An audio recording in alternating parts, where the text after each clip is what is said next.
Depuis des mois, l'Ukraine demande à ses alliés le feu vert pour attaquer le sol russe avec des armes à longue portée fournies par l'Occident. Le 17 novembre 2024, le feu vert apparaît enfin, et l'Ukraine n'a pas perdu une seconde.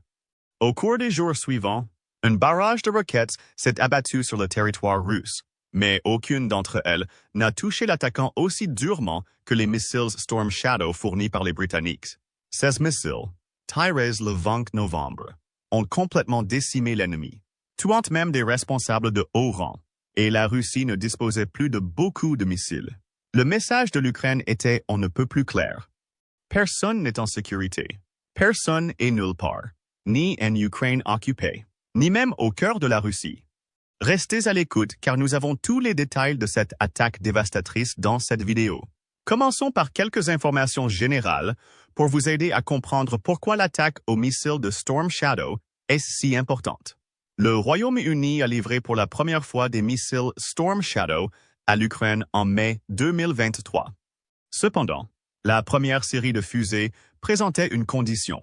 Ils n'étaient pas destinés à attaquer le territoire russe. Ils étaient destinés exclusivement à la défense du territoire ukrainien contre les forces russes.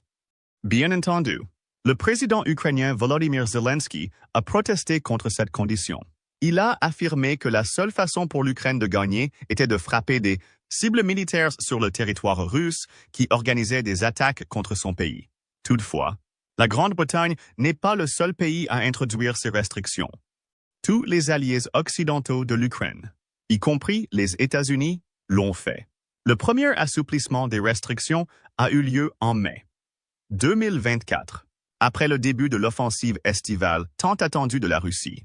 L'Ukraine est désormais autorisée à attaquer des cibles en Russie et seules des installations militaires ont été utilisées pour mener des attaques contre l'Ukraine. C'est une bonne nouvelle pour l'Ukraine, mais cela reste insuffisant. Si nous voulons gagner, si nous voulons sauver notre pays et le défendre, nous devons abolir toutes les restrictions, a lancé Zelensky. Finalement, en novembre 2024, ces accusations sont entendues. Les États-Unis, qui sont le plus grand donateur d'aide militaire à l'Ukraine, d'une valeur de plus de 60 milliards de dollars, ont autorisé l'Ukraine à tirer des missiles à longue portée fournis par les États-Unis sur des cibles en Russie. D'autres alliés occidentaux clés ont rapidement emboîté le pas, notamment les gouvernements britanniques et français. Cette décision soulève la question « Pourquoi maintenant ?» Les appels de Zelensky ont-ils réellement prévalu ou y a-t-il quelque chose de plus stratégique en jeu? La réponse mène à une autre possibilité. Comme vous pouvez le constater, l'approbation des États-Unis est intervenue après deux événements importants. Le premier était un rapport sur le déploiement des troupes nord-coréennes dans la région russe de Kursk. Ce déploiement a marqué une escalade majeure dans la guerre russo-ukrainienne, car c'était la première fois que des troupes étrangères étaient officiellement envoyées pour soutenir l'effort de guerre raté de la Russie. Selon les ordres du guide suprême du pays, Kim Jong-un, environ 11 soldats nord-coréens auraient traversé la Sibérie jusqu'à Kursk pour aider Poutine. En plus d'eux, plusieurs généraux nord-coréens, de l'artillerie et des lance-roquettes multicanons BM-20 et 1 grade, ont pensé initialement qu'il s'agissait uniquement d'infanterie, mais les renseignements suggèrent que des troupes d'élite nord-coréennes pourraient être impliquées, ce qui rend leur présence encore plus inquiétante. La plupart des soldats se préparent encore au combat, ce qui sera important plus tard dans le film. Ils sont actuellement formés sous la supervision des Marines russes et du VDV des forces aéroportées russes, notamment au sein de la 155 Brigade de Marines et des 11 et 83 et brigades du VDV. Les mêmes unités participent déjà aux opérations de combat à Kursk et on s'attend à ce que de nombreux soldats nord-coréens les rejoignent bientôt sur la ligne de front. Cela relativise l'attaque ukrainienne du 20 novembre, dans la mesure où de nombreux soldats nord-coréens auraient été pris pour cible à ce moment-là. Mais n'exagérons pas. Intéressons-nous maintenant à un autre événement qui aurait pu pousser le président Joe Biden à donner enfin le feu vert tant attendu. Réélection du président Donald Trump. Le 5 novembre 2024, comme vous pouvez le constater, Trump a déjà déclaré son intention de mettre fin à la guerre en Ukraine. Mais il n'a pas précisé comment. Il a critiqué l'aide de plusieurs milliards de dollars envoyés à l'Ukraine sous l'administration Biden, qui a immédiatement suscité des inquiétudes à Kiev parmi les alliés de l'Ukraine. Le scepticisme de Trump quant à une aide militaire supplémentaire amène de nombreuses personnes à se demander si son administration réduira, voire mettra fin, à l'aide essentielle à la défense de l'Ukraine. Cette incertitude a poussé l'Ukraine et la Russie à agir. Kiev est consciente qu'elle doit renforcer sa position tout en pouvant compter sur le soutien indéfectible de l'Occident. Pendant ce temps, Moscou considère probablement le retour de Trump comme une opportunité de faire pression en faveur de pourparlers de paix en position de force, ce qui explique le besoin urgent de reconquérir Kursk. L'incertitude quant aux actions de Trump a probablement poussé Biden à autoriser des frappes à longue portée contre la Russie, permettant à l'Ukraine d'infliger un maximum de dégâts aux forces et infrastructures russes tant que cela était encore possible. Avec un peu de chance, l'Ukraine pourrait sérieusement changer le champ de bataille avant l'investiture de Trump le 20 janvier 2025. Et les missiles Storm Shadow feront certainement partie de cet effort. Dans cette optique, apprenons à connaître un peu mieux ces missiles avant d'évoquer leur premier déploiement monumental en Russie. Le Storm Shadow est un missile de croisière anglo-français à longue portée, conçu pour frapper des cibles stationnaires importantes derrière les lignes ennemies. À quelle profondeur? Essayez à 155 miles. C'est à quelle profondeur? Cette portée impressionnante permet à l'Ukraine de frapper des infrastructures russes critiques, même au cœur même du pays. Les missiles Storm Shadow sont lancés depuis des avions militaires et volant à près de Mach 0,95, épousant le terrain pour éviter d'être détectés avant de plonger et de frapper la cible avec une force dévastatrice. La détection d'évasion est également l'une des fonctionnalités les plus remarquables de Storm Shadow. Même les systèmes de défense aérienne les plus sophistiqués ne peuvent pas faire face à ce missile, ce qui explique probablement pourquoi l'Ukraine a pu faire atterrir de nombreux Storm Shadows sur le territoire russe.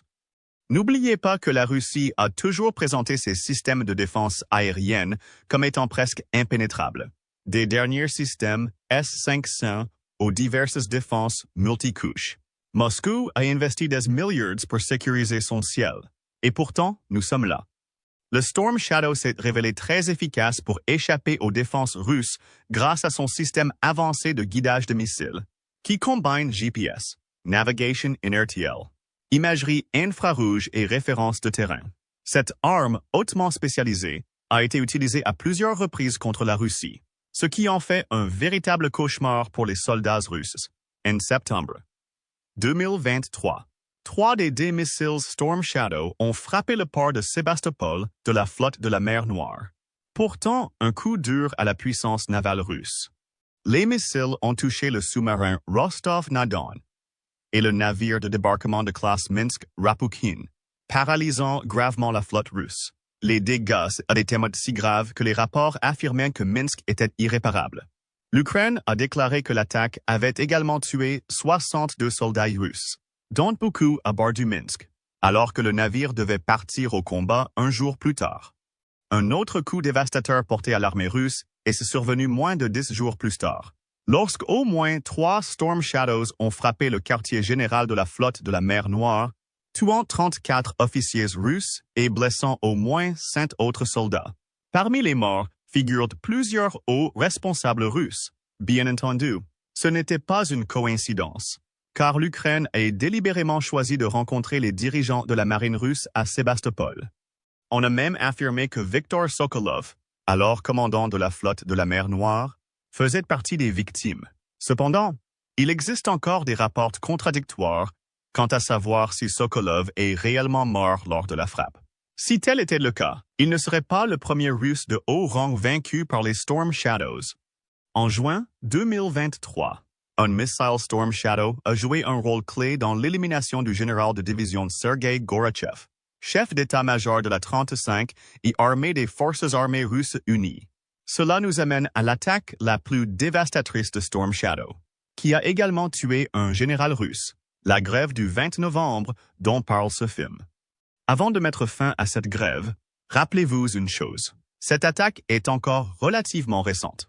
ce qui se traduit par une avalanche de rapports contradictoires à son sujet.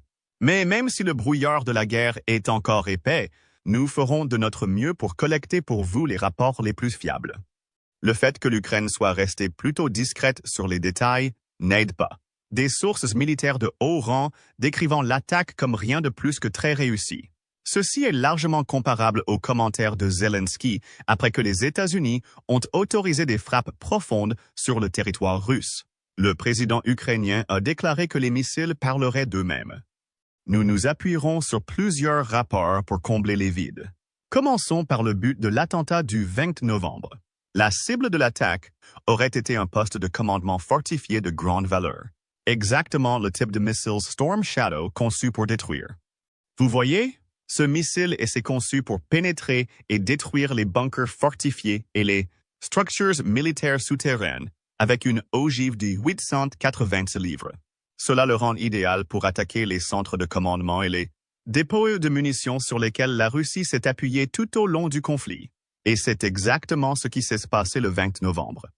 Selon de nombreuses sources, dont un blogueur russe, le missile aurait touché un poste de commandement clé dans la région de Kursk. La cible exacte de l'attaque était très probablement une installation militaire souterraine située à Marin, une ville historiquement associée à la Russie impériale, à environ 40 km de la frontière avec l'Ukraine. Cette installation, la direction des affaires présidentielles russes, aurait servi de centre de commandement pour les forces nord-coréennes en Russie. Cette force faisait partie des 50 soldats chargés de prendre Kursk en attaquant une zone de 250 000 carrés du territoire sous contrôle ukrainien dans la région. Comme nous l'avons mentionné, le moment choisi pour l'autorisation de cibler le sol russe n'est pas dû au hasard. Il en va de même pour le choix d'une cible. Un responsable ukrainien a même suggéré que la frappe faisait partie d'une série d'opérations plus larges ciblant des positions nord-coréennes dispersées dans la région de Kursk. Cependant, cette attaque particulière semble être la plus importante, car elle touche au cœur des opérations de la Corée du Nord dans la région. Il ne faut donc pas s'étonner que l'Ukraine se soit pleinement engagée dans ce coup d'État. Ce n'était pas seulement un missile Storm Shadow, il s'agissait d'une attaque coordonnée combinée avec des drones et des missiles, dans le but de confondre et de vaincre les défenses ennemies. Alors, de combien de Storm Shadows parlons-nous? Les nombres varient. Mais le plus courant est Dix Missiles Storm Shadow. Ce n'est pas un petit chiffre si l'on considère que chaque fusée coûte au moins $1 million et n'est utilisée qu'à des fins de grande valeur. Selon la chaîne Two Mages Telegram, une chaîne pro-russe de premier plan, pas moins de 12 Storm Shadows ont été tirés sur la région de Kursk. La chaîne a même publié des photos de débris de fusées portant clairement le nom Storm Shadow. Pour ajouter à la confusion, certains correspondants de guerre russes ont rapporté qu'ils avaient entendu au moins 14 explosions, dont beaucoup étaient précédées du bruit distinct de roquettes entrantes. Des vidéos de Telegram montrent de la fumée noire s'élevant d'un quartier résidentiel, confirmant la gravité de l'attaque. Mais comment cette attaque a-t-elle été menée? Certains rapports suggèrent qu'un nombre record de 5 bombardiers ukrainiens Su-24, chacun armé de 2 Storm Shadows, pourraient avoir participé à l'attaque. Les forces ukrainiennes, avec l'aide étrangère, auraient modifié ces bombardiers pour lancer des Storm Shadows britanniques et leurs homologues français Scalp EG. Cette fois, les bombardiers auraient transporté à eux seuls 10 missiles Storm Shadow, et il est possible que d'autres y aient été tirés depuis d'autres plateformes. Le Kremlin n'a pas commenté le nombre exact de Storm Shadows tirés, mais a déclaré que les défenses aériennes russes en avaient abattu 2. Et ce n'est pas tout. Selon le ministère russe de la Défense, les systèmes de défense aérienne du pays ont également neutralisé 6 HIMARS et 67 drones. Même si tel est le cas, il est clair que les forces russes n'ont pas réussi à empêcher un événement majeur qui aurait entraîné la mort de plusieurs militaires. De nombreux experts pensent que c'est la raison de cette attaque. Comme lors de l'attaque Storm Shadow de septembre 2023, le véritable objectif était de rallier le commandement supérieur, mais cette fois les officiers russes ont été rejoints par des militaires nord-coréens. Compton les dégâts. Premièrement, les troupes nord-coréennes Les sources sont incohérentes, mais il est largement rapporté qu'environ 500 soldats nord-coréens sont morts dans l'attaque. Si 11 soldats nord-coréens sont effectivement arrivés en Russie, cela signifie que les Storm Shadows en ont détruit près de 5%. Mais cette attaque n'a pas seulement touché les soldats. Comme nous l'avons mentionné, les véritables cibles étaient les hauts fonctionnaires. Un général nord-coréen aurait été blessé lors de l'attaque du 20 novembre. Le Wall Street Journal a cité les autorités occidentales confirmant les blessures du général. Bien que les détails sur son état soient rares, il en va de même pour l'identité de ce général. Bien que son nom n'ait pas été officiellement dévoilé, des spéculations circulent selon lesquelles il pourrait s'agir du lieutenant-général Kim Jong-bok, envoyé pour superviser les unités des forces spéciales nord-coréennes déployées en Russie. Quelle que soit l'identité du haut responsable, l'Ukraine a clairement indiqué une chose. Aucun personnel nord-coréen soutenant la Russie ne sera épargné. Comme l'a déclaré le porte-parole du Conseil de sécurité nationale des États-Unis, John Kirby, tous les soldats nord-coréens sont des cibles équitables pour les soldats ukrainiens, quel que soit leur grade. Du côté russe, au moins 18 soldats auraient été tués et 33 autres blessés. Parmi les morts se trouvaient non seulement des soldats ordinaires, mais aussi des officiers clés des régions militaires du Sud et de l'Est, c'est-à-dire territoires étroitement associés à l'effort de guerre russe en Ukraine. Mais la véritable tragédie pour les Russes fut, bien entendu, la mort annoncée du lieutenant-général Valery Solodchuk, commandant de la 36e armée combinée. Des informations provenant de plusieurs sources indiquent que Solodchuk faisait partie des personnes tuées lors de l'attaque, bien que sa mort n'ait pas été définitivement confirmée. Pour l'instant, on pensait qu'il devait se trouver au quartier général lorsque la roquette est tombée. Mais qui est Valery Solodchuk au fait? Eh bien, son passé dresse un portrait terrifiant de son implication dans les campagnes militaires agressives de la Russie. Né en 1971, Solodchuk a eu une longue carrière remplie de sang et de controverses. Il a joué un rôle direct dans la bataille de Kiev au début de l'invasion russe en février 2022, dirigeant ses forces depuis la Biélorussie pour tenter d'encercler la capitale ukrainienne. L'opération fut un échec désastreux et la 36e armée russe fut repoussée par les forces ukrainiennes. Son leadership au cours de l'opération ne lui a valu guère plus que le mépris de ses subordonnés, comme en témoigne un enregistrement audio de mai 2022 à T2. Solodchuk menaçant de tuer ses propres soldats lorsqu'il refusait son ordre d'attaquer. Apparemment, sa conception du leadership était davantage une question d'intimidation que d'inspiration. Mais l'engagement de Solodchuk en Ukraine va encore plus loin. Son implication dans l'invasion de l'Ukraine en 2014-2015, en particulier dans la région du Donbass, est bien documentée. Ses actions au cours de cette période sont largement considérées comme faisant partie des crimes de guerre commis par la Russie au début du conflit, beaucoup affirmant que ses forces étaient directement impliquées dans des violations des droits humains contre des civils. À l'époque, Solodchuk commandait la 7e division d'assaut aérienne, responsable du déploiement des troupes et de l'artillerie russe dans l'est de l'Ukraine. Sa promotion ultérieure au grade de lieutenant-général était directement liée à son implication dans l'occupation de l'Ukraine, consolidant ainsi son héritage en tant que figure centrale de la guerre d'agression militaire russe. Par conséquent, la perte de Solodchuk n'est pas une mince affaire pour la structure de commandement russe. En supprimant le symbole de l'agression brutale et non provoquée de la Russie, l'Ukraine a fait savoir au monde que les criminels de guerre les plus notoires de Russie ne sont plus protégés de la justice. Et tel est le but de cette attaque, la justice, et non l'exécution de personnes sans défense, comme l'a dit de manière absurde un blogueur russe. Les déclarations russes sur cette question ne mentionnent pas Solodchuk. En fait, Poutine a affirmé qu'aucun commandant n'avait été blessé lors de la frappe. Les mots exacts de Poutine étaient les suivants. Le commandement et le personnel opérationnel du centre de contrôle n'ont subi aucune perte.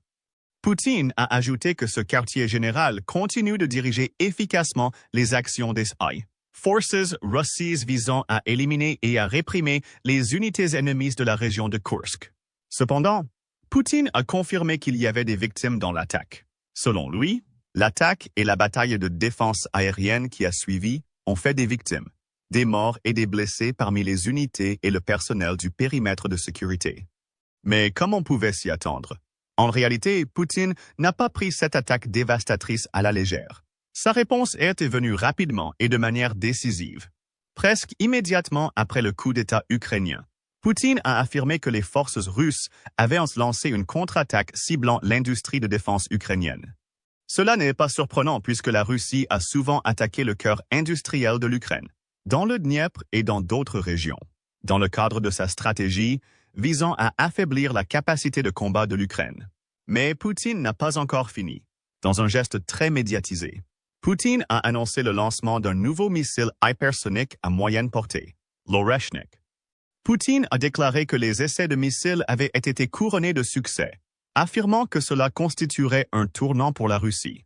L'Oreshnik serait capable d'engager des cibles à des vitesses inégalées, se déplaçant à Mach 10, soit environ 7,0 miles par heure. Selon Poutine, aucun des systèmes de défense aérienne actuellement disponibles dans le monde n'est suffisamment puissant pour intercepter de telles armes. Comme si cela ne suffisait pas, Poutine a lancé une série de menaces. Fidèle à sa coutume, Poutine a inclus des représailles nucléaires dans ses menaces. Il a modifié la doctrine nucléaire russe pour lui permettre de cibler des installations militaires dans des pays autorisant l'Ukraine à frapper le territoire russe.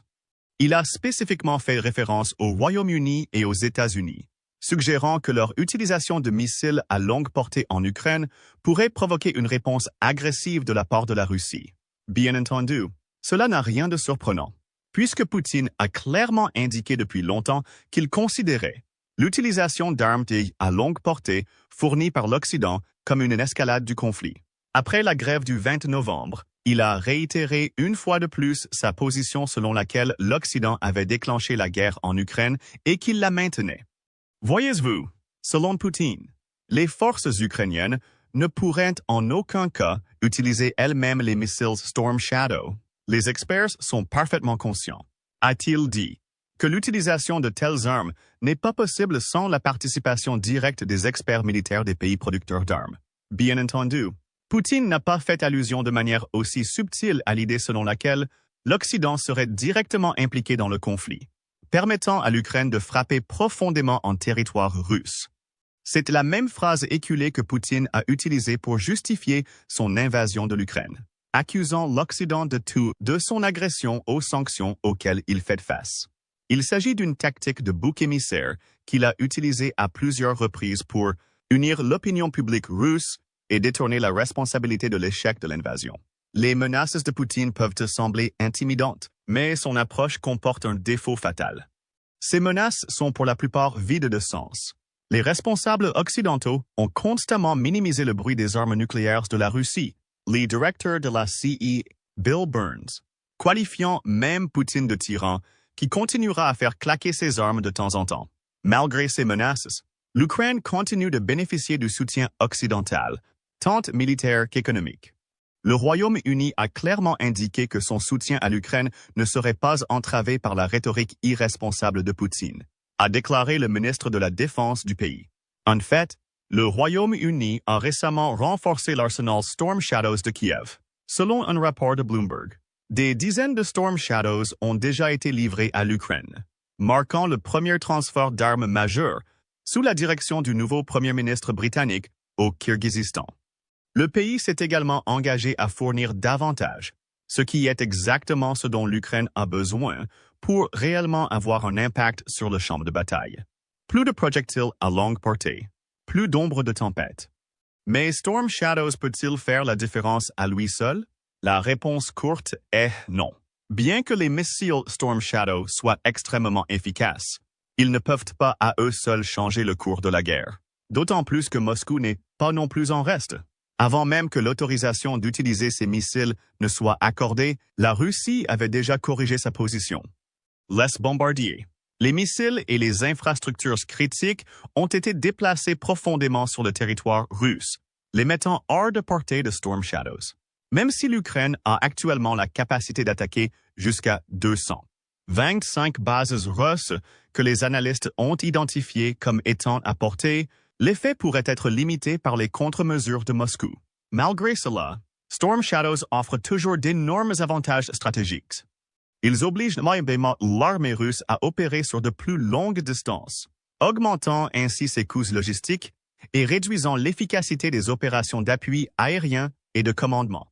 10+. Le défi que représente la défense d'un territoire aussi vaste affaiblit les défenses aériennes russes, créant des failles de sécurité que les drones et autres munitions ukrainiens peuvent exploiter. Cette complexité supplémentaire perturbe sérieusement la capacité de la Russie à gérer l'effort de guerre.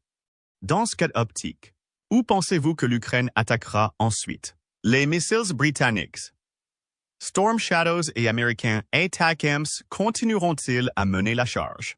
Ou seront-ils rejoints par d'autres missiles avancés à longue portée? Les missiles allemands Taurus, que le chancelier Olaf Scholz avait auparavant catégoriquement refusé d'envoyer, seront-ils soudainement disponibles? Pensez-vous que la Russie ripostera plus durement qu'avant? Partagez toutes vos prédictions et théories dans la section commentaires ci-dessous.